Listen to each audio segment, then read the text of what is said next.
I like Peter Boghossian's book, A Manual for Creating Atheists. I have some criticisms with it that I'll probably elaborate on in a later video, but in general, I like its message.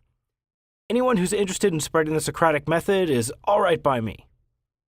Boghossian likes to play word games where he replaces the word faith with his amusing definition: pretending to know things you don't know.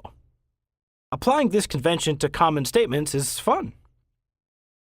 For example, he is a man of faith becomes he is a man pretending to know things he doesn't know. Or life has no meaning without faith becomes life has no meaning without pretending to know things you don't know.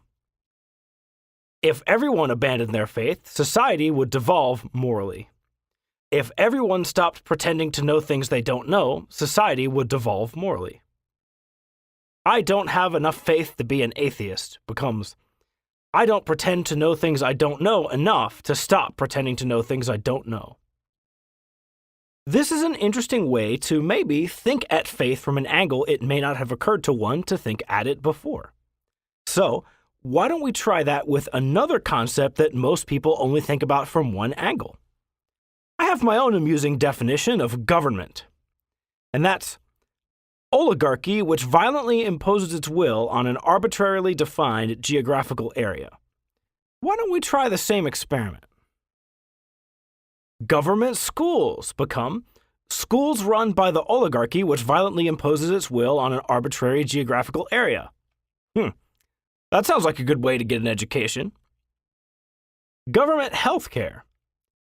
Healthcare administered by the oligarchy which violently imposes its will on an arbitrary geographical area. The government should ban gay marriage. The oligarchy should use violence to enforce my opinions about marriage on this entire arbitrary geographical area. I'm glad the government banned drugs. I'm glad the oligarchy uses violence to impose my opinions about drugs on this arbitrarily defined geographical area. I think you're getting the gist of this now. Let's do a couple more. Without a strong oligarchy violently imposing its will over this arbitrary geographical area, who would build the roads? An oligarchy which violently imposes its will on an arbitrary geographical area is a dangerous servant and a fearful master.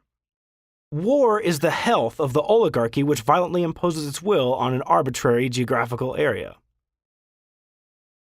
The oligarchy which violently imposes its will on an arbitrary geographical area best violently imposes its will least.